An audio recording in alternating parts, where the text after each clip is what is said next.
Hello, this is Monarchism Unfiltered. I'm Iam. McCosk. Bronze. And on today's episode, we're going to be talking about theoretical stuff, particularly monarchism, as is self-evident considering the title. Specifically, I think it would be interesting to discuss what are the best defenses of democracy? Not of democracy, of monarchy as a political position and as an organizing principle for governments. And so I think the first thing that I think would be interesting to discuss is the issue of egalitarianism and the position of basically how do we understand equality within within the political, philosophical, ideological context of monarchies. And I think most people would agree that it's a fairly common criticism of monarchy that it is inherently unequal and thus unfair. And sort of to give my sort of quick thoughts on it, I think we fairly quickly run into an issue with the kind of argument that monarchy is anti-egalitarian, and that is because egalitarianism as a principle doesn't particularly tell us much. If in the only sort of coherent sense that we can talk about egalitarianism is if we say that all people are inherently, sort of ignoring accidents of birth or circumstance, inherently equal. That, however, tells us almost nothing because it doesn't tell us how should we treat someone if they're young, how should we treat them if they're old. And so it seems that unless we take egalitarianism to mean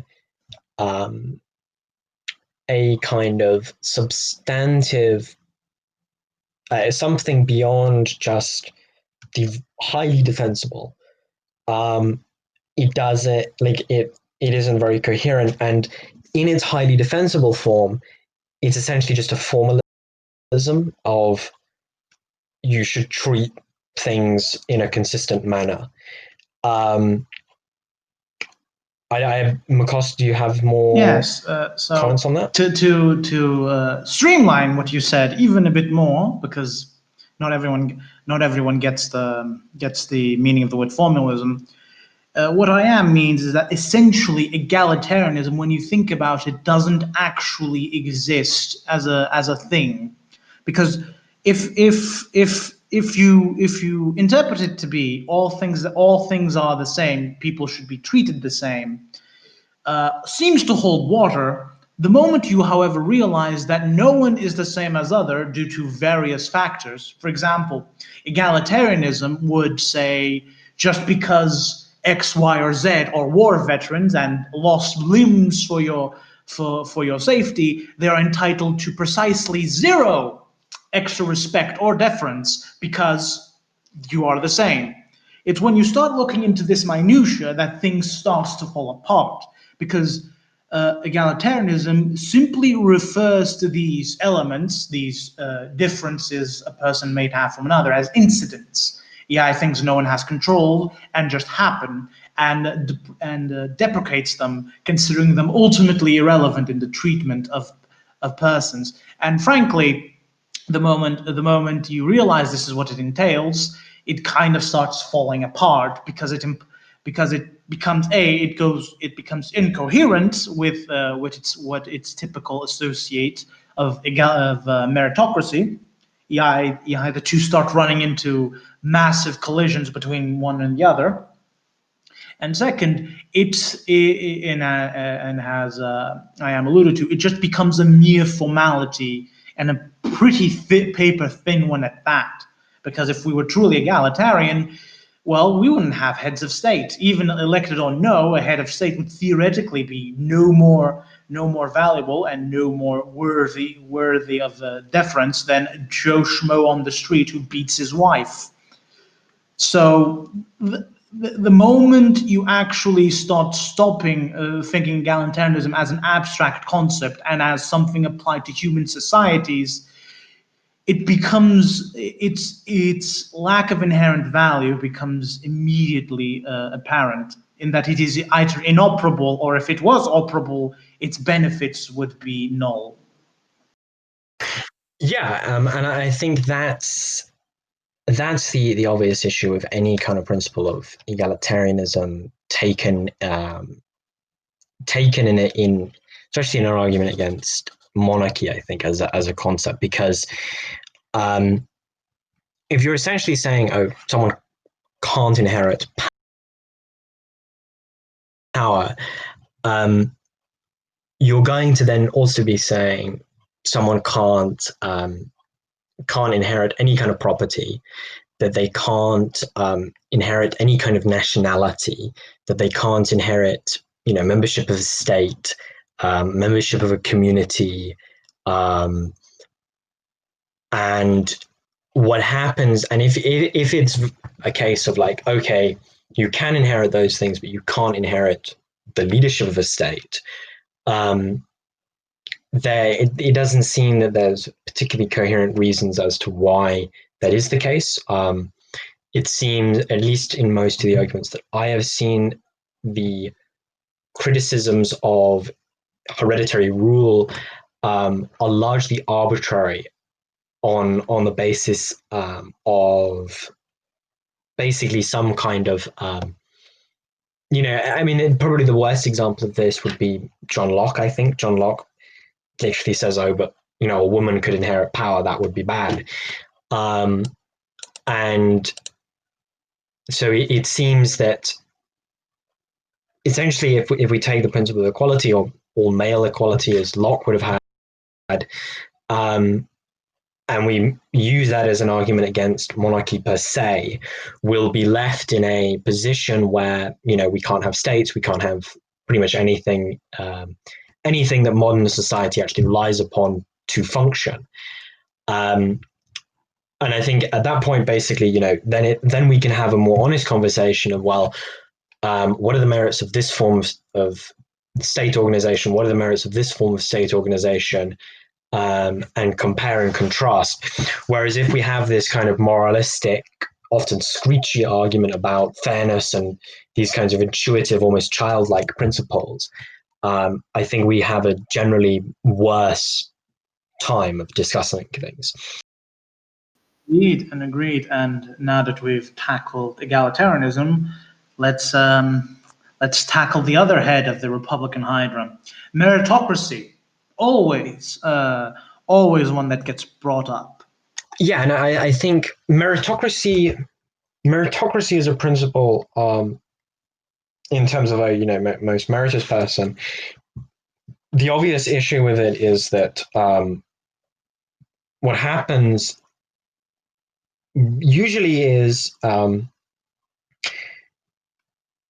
you get the formation, like people come to own property, they come to develop their own, they have their own capital, so forth, they educate their children better, these kinds of things. And the result thereof, I think, is that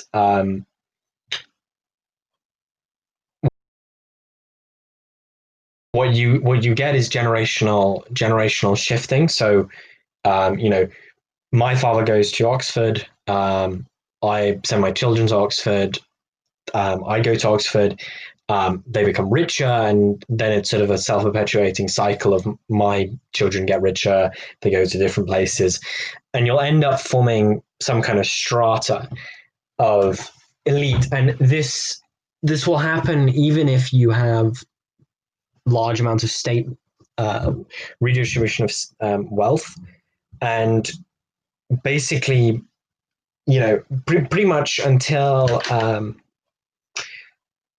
basically you'll get a shifting in terms of who or what has power, and then if you apply that to in a democracy, of okay, we've got political parties that have different amounts of power. Who gets into power where basically they compete over an election, see who wins, these kinds of things. The question of how those representatives even get to the point that they get in the first place is overcoded by this background facts, basically, of you know, wealth, education, so on and so forth. And so what you'll end up having is basically what we have nowadays, where highly educated elites are running a society, and it ends up becoming neither particularly meritocratic nor particularly really even democratic in a serious sense. Which, I mean, obviously shouldn't actually be surprising, because if any of you know about the history of political ideology, republicanism was not a democratic ideology. It was very aristocratic, which is something that people forget. And that, I think, remains within the system, basically, is that a lot of these things end up degenerating into a kind of pseudo aristocracy. And I mean, this is what has happened in the majority of republics throughout history. I mean, you see it even to this day in the US, where you have basically clans of political leaders. The Kennedys are probably a very famous one. Trump seems to want to do this with his family. Whether that's a joke or not is hard to tell. And so you end up in a position not much different from before. And then there's also the other fact that meritocracy doesn't rule out elective monarchy, or anything like that, which, that is a form of monarchy at the end of the day, and it is not one that is refuted by meritocracy. Macosta, do you have any other idea, any other Yes, of thoughts on this? course. Sorry. To probably establish a trend of simplifying what I am saying for the common reader, because sometimes he sometimes is even a bit too complicated for myself. So correct me if I mistranslate, in air quotes, something you say. The basic criticisms of meritocracy are similar to the same criticisms of egalitarianism, in that the moment you remove it from the ether, start applying it, and this is more particular to meritocracy, start applying it everywhere in mass, basically to a society as a whole, rather than just you, the individual, but society as a whole, its nefarious elements become much more visible. And this is, and for meritocracy, this is almost plainly seen as a rush to validate one's existence. Depending exactly on which society it is, there exists a rush to validate one's existence, typically in terms of productivity, EI, to create value.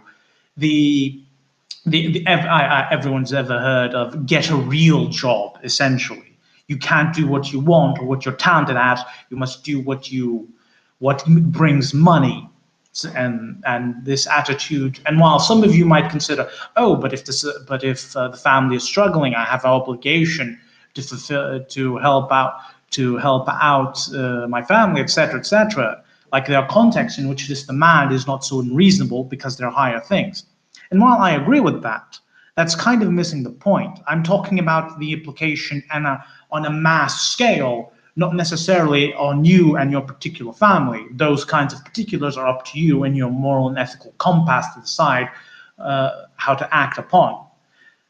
Because, for example, a negative impact of this on a socioeconomic level is that it tends to lead to periodic bloats, especially in regards to education. So, a couple of years ago, it was everyone must get into marketing because marketing makes shit tons of money. Everyone went into market. There was a massive glut of people with marketing education. Salaries dropped, or people just stopped being hired.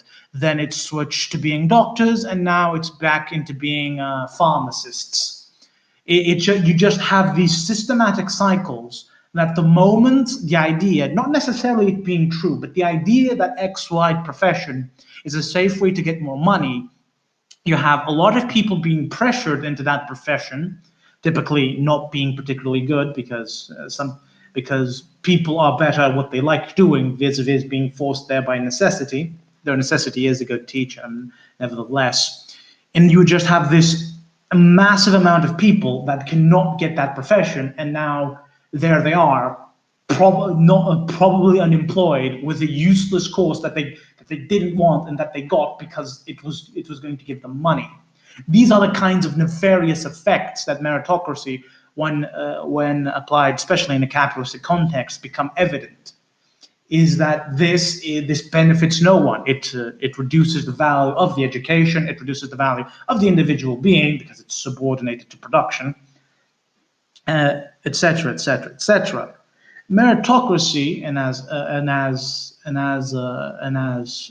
mentioned earlier, and I am touched to a degree, is that it reduces you, the individual, to your merit. It stops being about your personality, your deeds, your morality, heck, even your appearance to a degree, and in so much as your appearance does or does not produce value. And it retains it, depending upon exactly how much money we're talking here, is at the top of society. As mentioned even earlier, this is kind of surreal when you consider the mission statement of egalitarianism, as mentioned earlier. Meritocracy just falls to bits when combined to egalitarianism because they are fundamentally incompatible. Another more nefarious and, dare I say, more insidious aspect of meritocracy is the role it has with fascism. Because this is often an ignored element, but fascists, Nazis, specifically the Nazis, famously sterilized and killed all unproductive elements of their society. This meant the disabled, the wounded, the veterans who couldn't pick a gun or were politically unreliable, and those who could not be forced to work in factories. Like meritocracy can, rather than being a system of reward for work, rapidly becomes a measuring stick on who should face the wall and who shouldn't, rapidly becoming a vehicle in which the society to quote unquote get rid of its weakest elements. Needless to say, I hope that this is self-evidently monstrous. Society should be a place where everyone has its place, not where only the strong have the right to kill the weak. Yeah, and I think what you've also touched on there is, I think, is an interesting problem, which is the problem of democratic overflow, basically. And I think you've talked about this before, but sort of a brief overview is the point that democracies have an inherent tendency to centralize because of their political nature. Essentially, if you are in power for 8 years or whatever it is in the US, you want to make sure that in those 8 years you can do as much as possible. To do that, you need to be centralized. So you centralize, you do your things, you leave. Next guy wants to make sure that he can undo your things, and so he centralizes, so on and so forth. And basically then the fact that they're attempting to get everyone to vote as well means that society as a whole is endorsed and is brought into um, the logic of centralization, essentially, and that centralization continues and continues. I think there is I think as well there is. Yeah, I think that's actually sorry. Yeah, I think that is the basics of democratic overflow. If you have a better Yeah, explanation, considering Kosk. well, as far as I know, I was the one who coined the term. So I guess this is honest. If you know of anyone who coined the term with a similar meaning to what has been said here, please inform us. I want to have a discussion with the person. No copyrights, though. So the concept of democratic overflow encompasses two things. As everyone knows, democracies have parliaments, and parliaments, like all institutions, have to do something, or else they cease to exist in a functional sense. They might exist as a rubber stamp or what have you, but nominally they must do X in order to exist. This, especially with parliaments, is to make laws.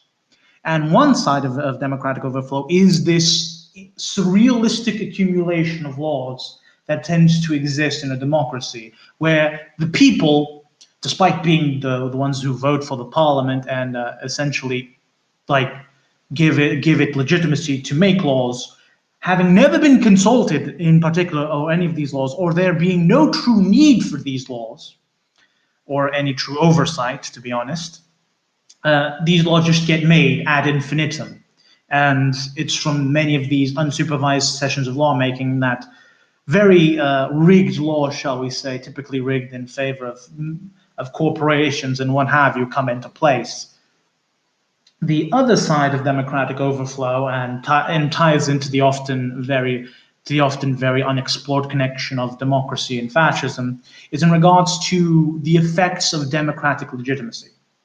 So many constitutional systems, not necessarily all of them, have a principle of two-thirds majority, two-thirds parliamentary majority slash majority of votes, depending upon. And when that happens, most constitutional systems fall to bits, because if you have that, you have absolute power. And I mean absolute power in the sense that not even absolute monarchs had, in that if you have two-thirds majority, you can infinitely revise the Constitution, for example. There are many constitutional systems that have, oh, you can't revise that law, but the issue is if you have two-thirds majority, you can revise the law that prohibits you from revising said law. This is typically called the paradox of double constitutional revision, in which you can just revise the laws that state you can't revise the laws, thereby making the Constitution become a dead letter. It doesn't die in practice due to external factors, both foreign pressure, internal pressure, but the pathway is there. This is more evident in presidential systems, in which a president who, say, has had a overwhelming majority of popular votes in his favor. It's rare nowadays, true, but in the past this was a factor, specifically in Latin America and in some European countries, though in this case it was more prime ministers rather than presidents, except France. In France it was indeed in fact presidents. In that by having again two-thirds majority, or in some historical cases 70% of the votes, they could just say to go against me is to go against the will of the people, and that's anti-democratic, and use the guiding principles of democracy to attack the democratic system to bits.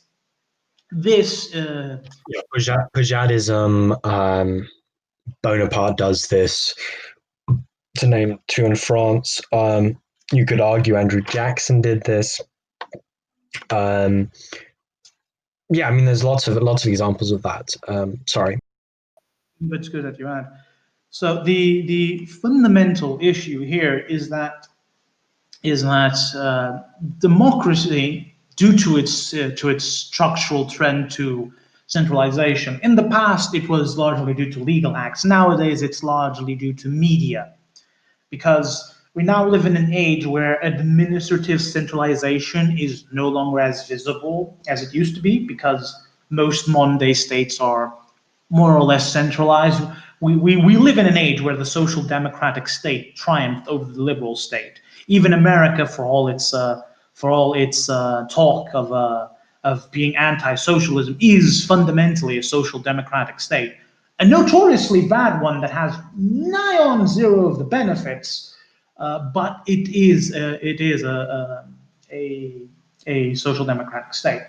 Dear listener, in case you don't know the distinction, it's fairly simple. A liberal state, which is the states that came to be after 1820 or so and lived basically until World War II, and a social democratic state, is that the liberal state doesn't know where you live.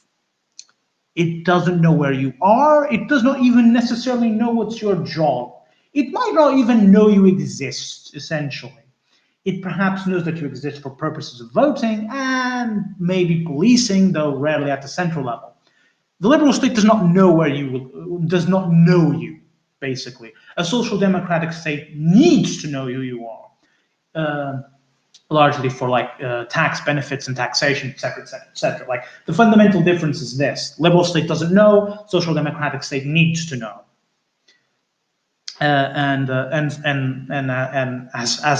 any American can testify, due to the amount of surveillance over their heads, most Western society and even Eastern, the true question is in some African states whether on the exact typology of state that predominates there, though there is some debate as to which one it's emerging or not. Africa is a bit of an interesting area in terms of politics, as you may have guessed for the 3 episodes concerning it. But getting a bit carried away here.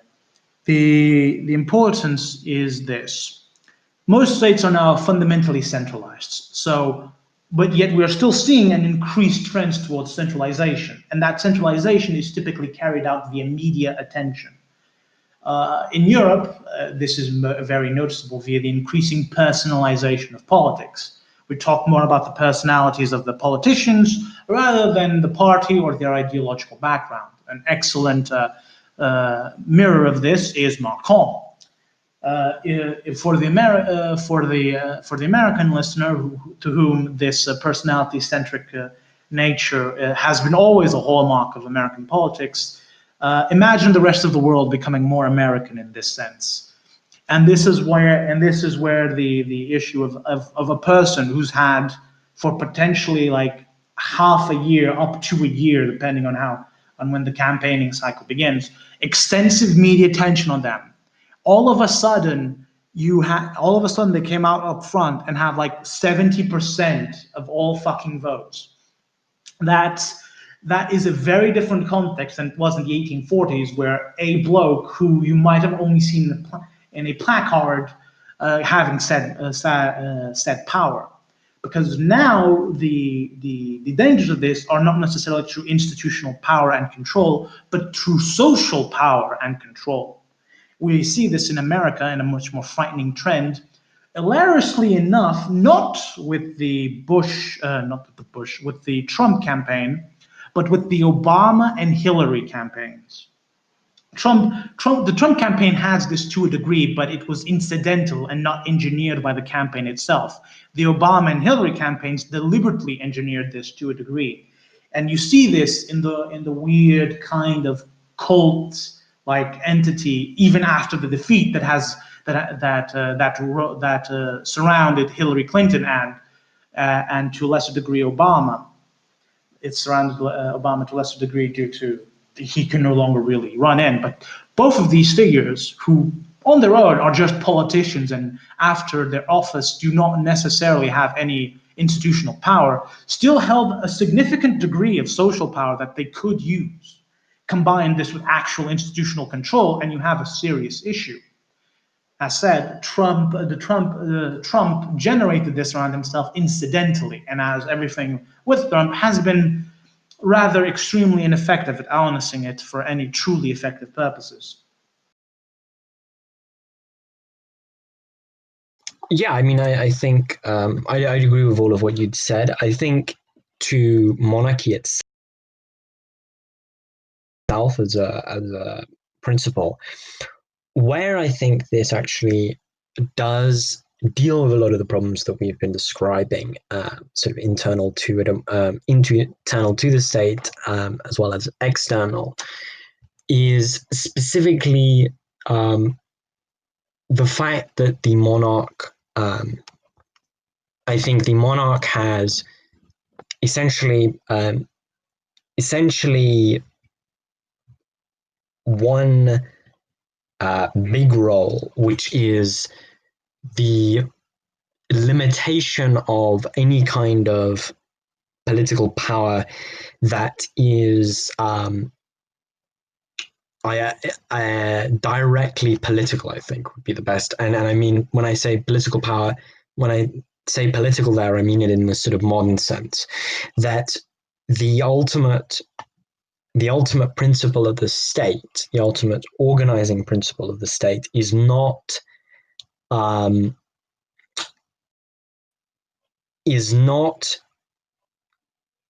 a political principle, say, as we might find in a constitution, but is the person of the monarch. That the monarch is essentially the state, and I think that principle of monarchy is what distinguishes it from republicanism, and is the reason for why it is superior. Precisely because when in that monarchy does not make the state political, but rather makes it centered in a person, means that it is beyond the political control of the state is beyond political control ultimately, and I think consequently allows for a greater level of state freedom and personal freedom. In that one, the state is not controlled completely by the community, but is superior to the community, and in that way is able to more correctly judge within the community and control and organize said community.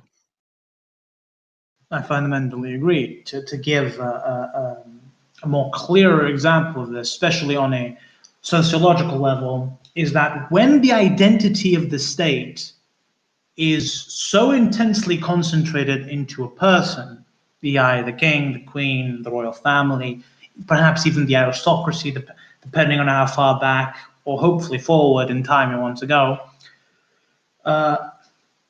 the actual contents of its people become, depending from irrelevant to flexible.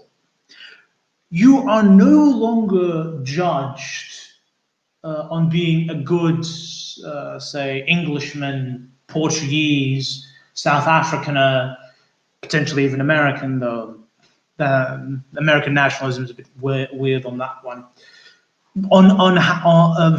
When compared to like an abstract ideal of what an Englishman or whatever X nationality is, because that ideal is no longer extant in a way, because the king is the center of all of national identity, basically, and because the king is a person and a line, it's kind of always secured, and therefore the people are kind of left to their own devices as to what they want to be.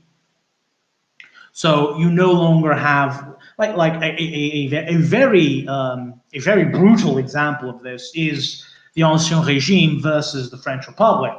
The Ancien Régime had absolutely no concerns with the minority languages that existed in France, from Aquitaine, the Provençal, Breton, and all these other languages were considered to be perfectly peachy K, because what did it matter if they spoke a language that was not the king's French?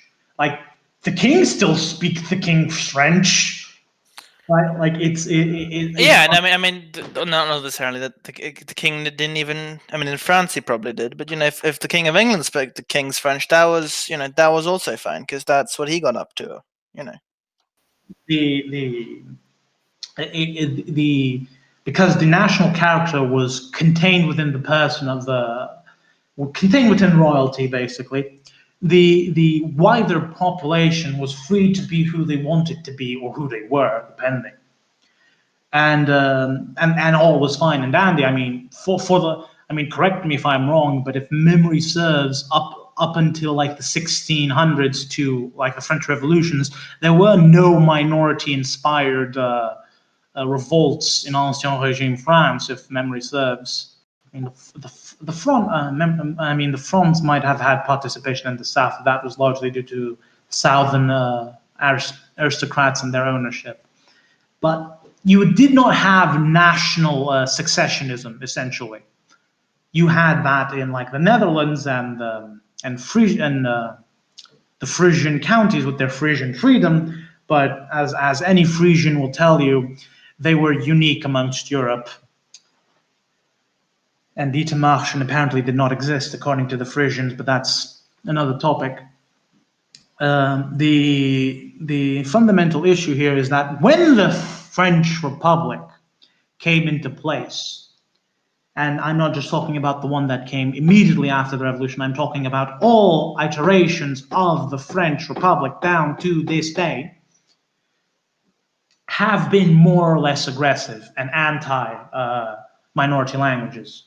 Again, and I believe we said this multiple times on the podcast, but if you, in Southern France, look out for all discontinued primary schools and what have you, you will still find in bold lettering across the front of the school is sometimes, be clean, speak French. This to the Aquitans, who composed the majority. Well, no longer necessarily the majority, because Republic is quite ruthless with this. They are now a minority language, even in historical regions where they once were the majority. Yeah, what's interesting is that I think there was a survey in 1880 that determined that only about 20% of French people spoke French, as in Parisian French, which we now just call French. That's also another fun fact, because you also have the endless drive towards standardization that seeks all other accents, intonations, and what have you as malicious or corruptions, and seeks to quash them. And a good point of this is like the French Republic often had extreme minority support when in uprisings against it. The absurd of this got to the point where in fucking Vichy, France, of all fucking things, had a significant degree of Aquitaine support in it, because Pétain had essentially promised, we would allow you to continue to exist as a linguistic group. That was all that it took. Nowadays, many would argue, but the European laws that protect minority languages, etc., etc., etc. And my answer is that, and is fairly simple. If you ask, say, any Native American or anyone who is stuck into a reservation, a small cubbyhole, and they will typically answer how conditions are not ideal, and an impending sense of a slow death kind of permeates the whole thing. It's much the same thing with minority languages in Europe, where it's tokenism that dominates, because any true investment from the central government, because nowadays, due to the internet and the overimportance of English, you need actual investment in languages for them to survive. Even majority languages in some countries are decreasing because of the are decreasing in like their lexicon and grammar due to the due to the overwhelming influence of English. And so just token measures are just that, tokens whose effect and results are at best null, at worst insulting. Got a bit carried away there. Okay, to move along. So we've talked about egalitarianism. We've talked about meritocracy. We've talked about Languages. well, we've talked about identity and within a monarchy, basically, which I think is something that we probably should do an episode about nationalism and monarchism and like how that link has to be put under tighter scrutiny. But another thing, and I think this is more something of appeal to the more constitutionalist amongst us, is a very profound thing, in that even a constitutional monarch who is often decried, not without reason, to be a do-nothing, who has no power, truth of the matter is that's not necessarily true, because all of them have power, they just can't use it. And that is an extremely important thing, because that is elements of power that are outside the grasp of political parties, or of at least politicization.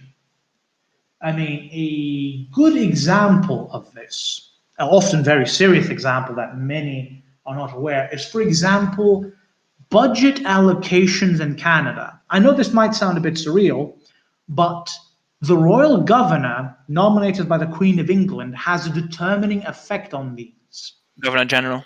Yeah, Governor General. And it's often up to him and not the politicians who carry out the allocations of the budget to the various provinces. Now, you might be thinking, oh, big whoop, what's this position being politicized, the worst that it could do? Well, you get Brazil then. In Brazil, although the budget is voted nationally, its distribution is determined by the president. And it is a well-established precedent for the president to withhold the budget from any given federal state to pressure the federal representative into basically folding to the side of the president/president's party.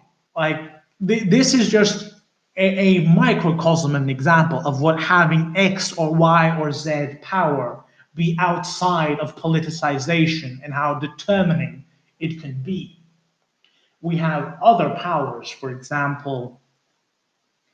I mean, a lot of these are a mixture of political and social powers. In that, really, to get the full effect of one, you need to have degrees of the other, that most often the kings do not have, therefore ensuring that the power is in stasis.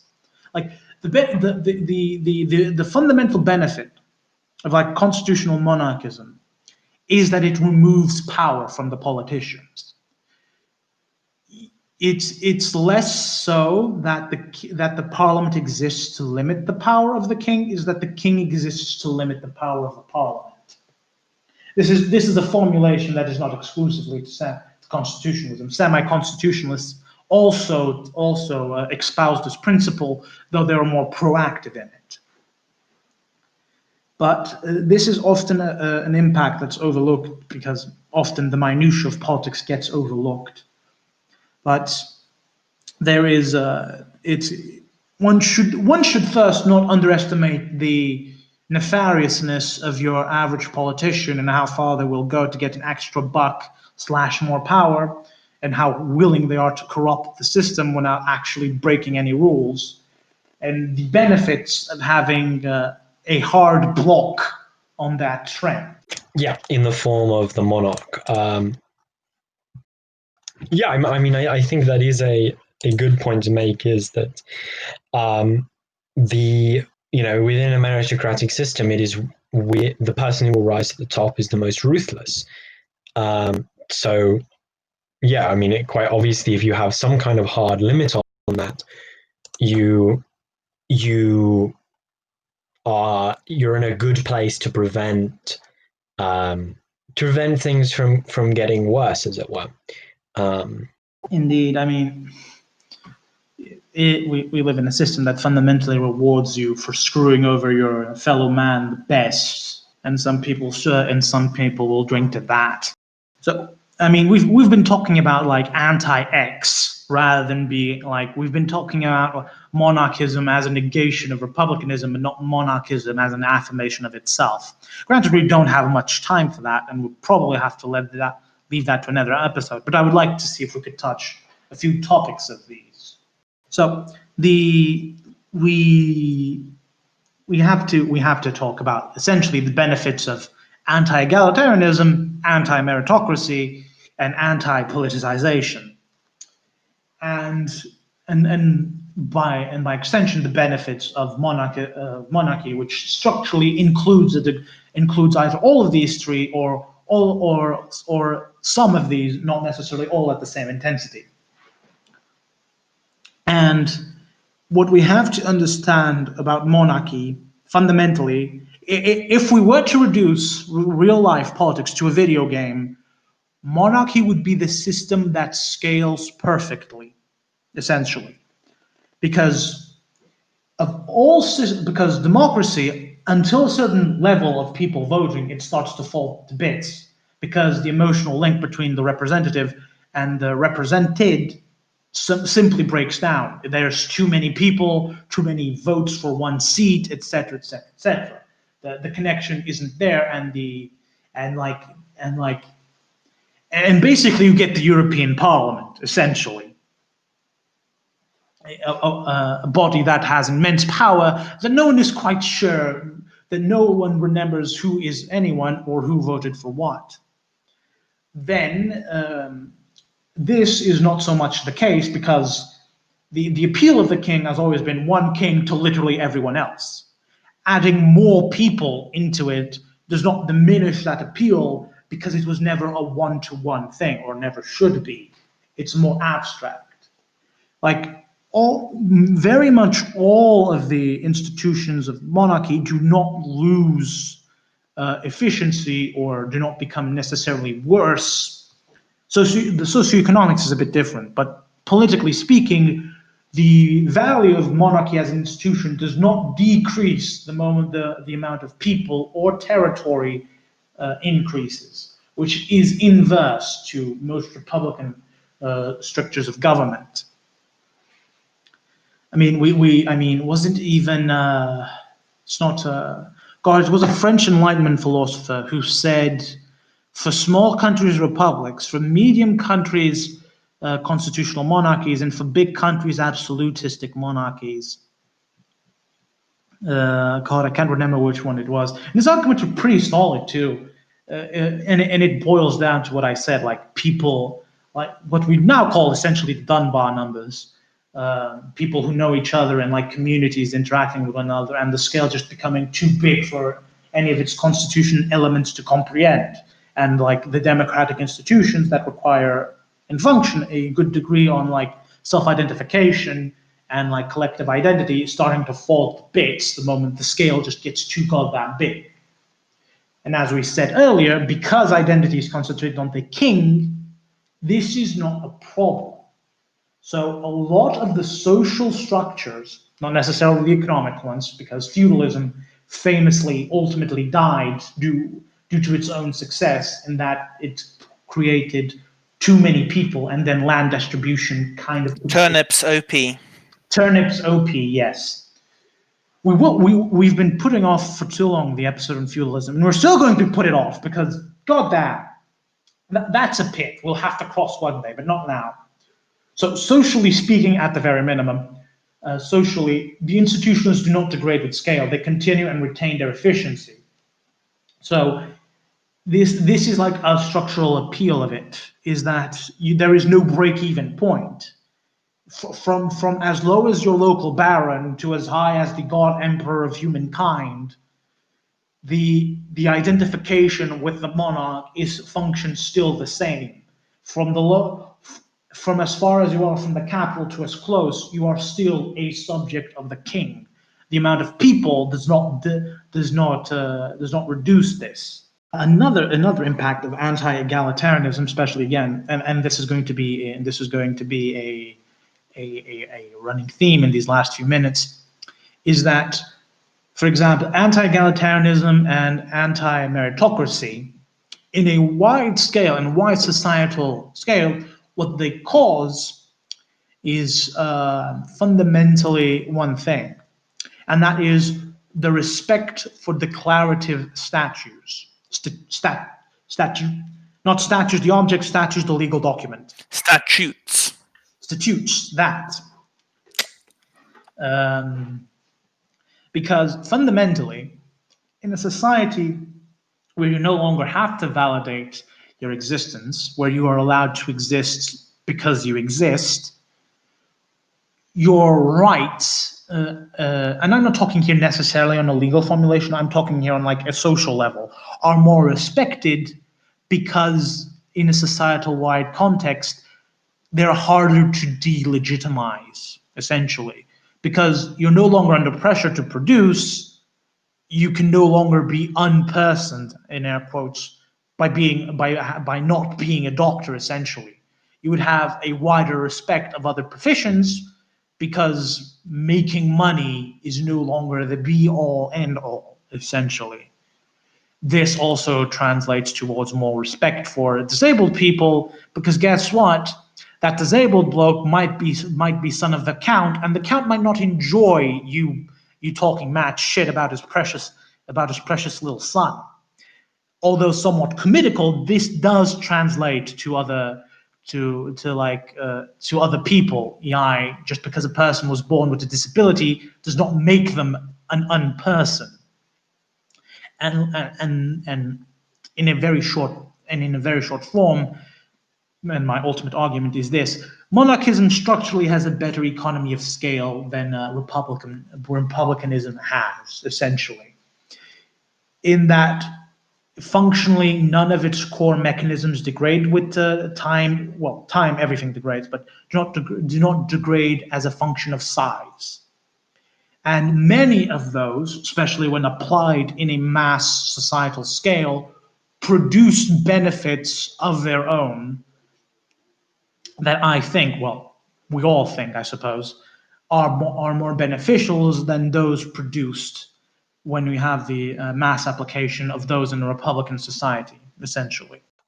Yeah, I think those are that I think is a very good point as to the usefulness of monarchy as a principle, and defense of aristocracy. I think I don't have too much to add. I think the one of the that another sort of interesting point that I think can be made is that at a certain ideological level, paternalism that is somewhat inherent to any kind of monarchy, I think ultimately allows for greater freedom than the ethic of pure freedom that stands at the heart of most modern forms of republicanism. The reason for this is that in a modern republic, the basic principle is just essentially the enjoyment of your own self, basically. Whereas if you have some kind of paternalistic principle which says, no, people are usually not in themselves fine to get on with their lives, but can be brought to a point where they can, I think you actually end up in a position where you are much more easily able to say, oh, responsible adults can do what they would like. Whereas if the only principle is basically just freedom, you structurally tend towards a position of saying, no, we need to expand the power of the state exponentially, because we need some kind of uniformity that has to be imposed somehow. And so they end up in this sort of strange contradiction. And I think that's another interesting thing to point out with any kind of paternalistic monarchy, is that it is to a certain degree a recognition that people in their ordinary lives need some form of education, some form of unification, and that I think really the best that can be the best system to provide that, I think, is ultimately some kind of monarchy. It just naturally follows one of the oldest and, dare I say, most precious, shall we say, slogans of monarchism is that it's that monarchism is just the family of the nation. Essentially, it's just the whole of all peoples, with the king or queen as their paternal or maternal Yeah, figure. it's And like, Baudin, right? Baudin. But it goes back to before him. But he's the most famous advocate of that kind of logic. Yeah, I think that's a good overview. I'm not sure. Does anyone else have any other points? you, Bronze, anything? You've been rather quiet on this. Yeah, one. I mean, you just expressed it very clearly. So, yeah, no, I feel like that's a pretty good set of ideas to chew on for our viewers, listeners. Yeah. This has been Monarchism Unfiltered. I'm Iam. I'm McCall. This is Bronze, and don't forget to smash that like button. Never forget that. Never forget that. It is the utmost imperative, and to just in case since the last episode you figured out how to solve genocide, the email thing is still very much on. Yeah, I think that's good night from all of us. That's signing off here.